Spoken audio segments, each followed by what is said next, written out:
You finally find a perfect house, put in an offer, you're super excited, and then you find out it's multiple offer situation, and then the cash buyer got the house. Has this happened to you in the past?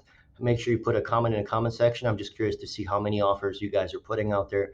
If you're seeing it all everywhere, a lot of clients will get discouraged after a certain time. So I wanted to make this video to talk about the cash offers itself. Is it even possible to compete against a cash offer when you need financing? I think it is. And in this video, I'll talk about three specific areas. I wanted to focus on the offer itself, the financing, and on the timing.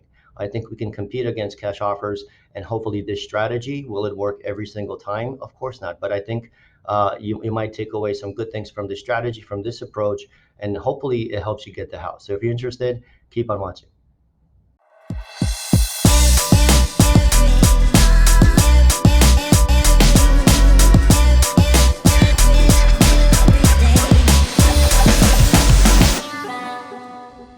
In this video, we'll be talking about the offer, the financing, and timing. But before I do that, I wanted to take a little bit, I want to take a step back and show you, and let's talk about the cash offer itself. Okay, what is a cash offer, right? I get that question all the time from clients that didn't get the house, and they say, hey, the buyer with the cash offer got the house. Does that mean that the buyer literally had the funds in a checking and savings account? Yes, that's what it means. A cash buyer is somebody who has the money literally in a checking or savings account or another liquid account, that they have the funds. They don't need to get financing. They don't have a lender, and they're bringing the money to the table literally. And within 10 to 14 days, they can close. So that's what a cash buyer means. It means that somebody has the funds, and in the account right now, they're ready and good to go.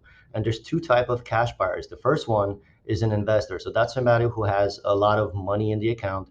This is kind of what they do. They're an investor in real estate, and they have the money, but those are the good ones. We don't have to really what I mean by that is that there's two type of cash buyers. There's the cash buyer who's an investor who wants to get a good deal. An investor is financially savvy. They won't go too high above on the sales price. They want to get a good deal because that's an investment. It's a property that they will purchase and hold for a longer period of time that will generate income for them.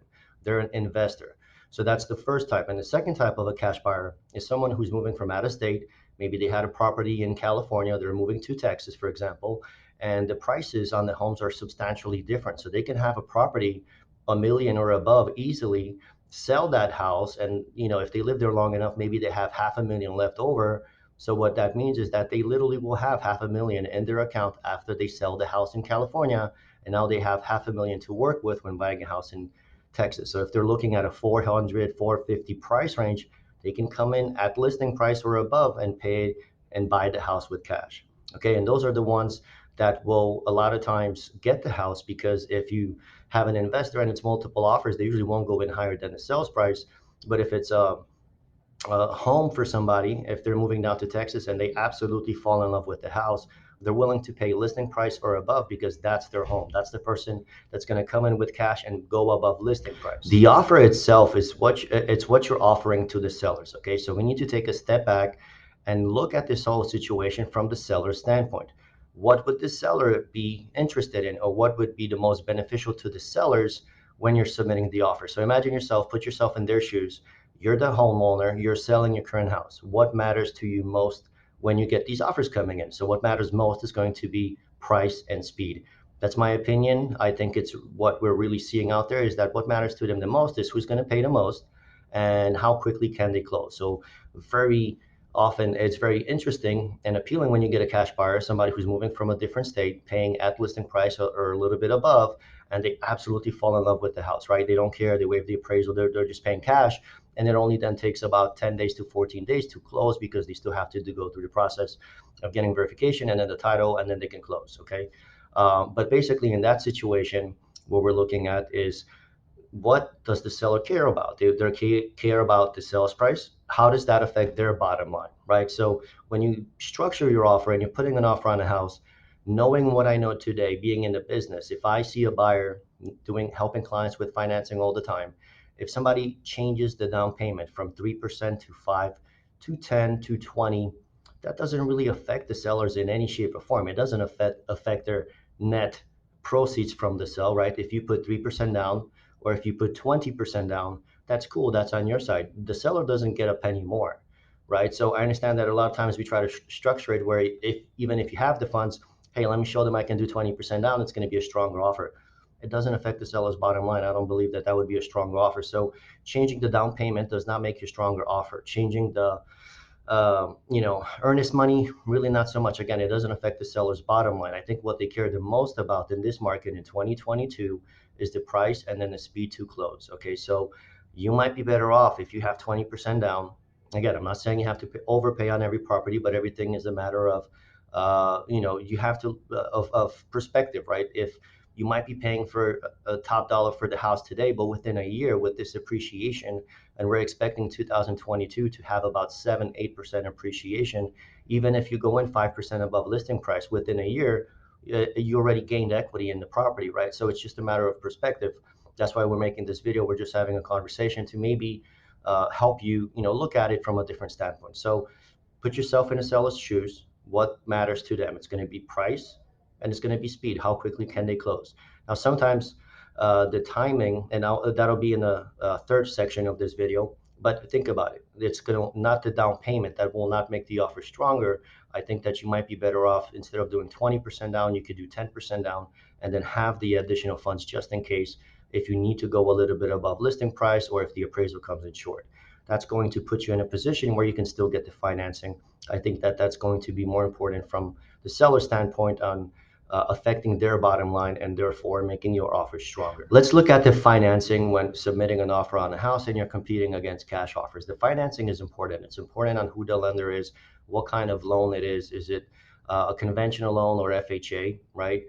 Because conventional loans tend to be have an easier process. The appraisal isn't as strict and things like that. So when we look at the financing, you want to make sure you get the pre-approval as early as possible. You want to get the pre-approval before you start even looking at houses physically. You can look online, obviously, but before you go actually look at properties, you need to get the pre-approval. The pre-approval is submitting an application, providing documents, having a loan officer review your documents, giving you the pre-approval. Then you have the pre-approval, you start looking at houses. But what I wanted to bring to your attention is a lot of lenders, we offer that as well, is offer a TBD approval. A TBD approval is basically starting the initial process. So normally the average closing time takes 30 days, right? It takes about 30 days to close. The first week is processing, the second week is underwriting. There's a lot that goes behind that. So in the first 2 weeks, there's a lot of work that takes place. Verification of employment, verification of assets, reviewing tax returns, bank statements, everything in detail. We're looking at literally everything. So the first 2 weeks are processing and underwriting. And what happens is then you have week 3 and week 4, and I have another video over here. So if you want to watch out why does it take 30 days to close, you can check it out over there.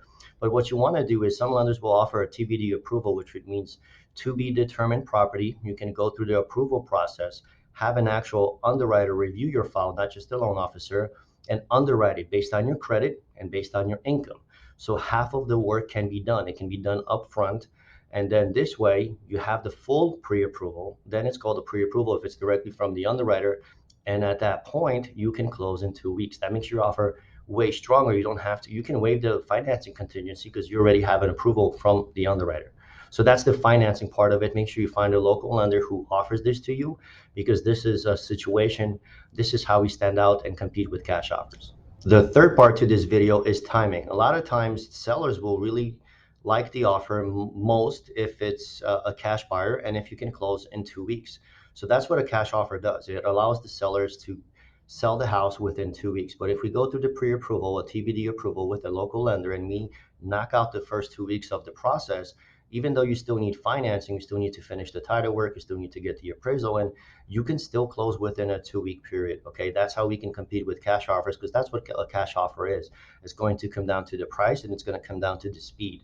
So if you can do the TBD approval before, then when you submit an offer, the lender will call the listing agent and say, hey, these guys are super solid. They went through the full underwriting process. We have a credit and income approval and I can close in 2 weeks.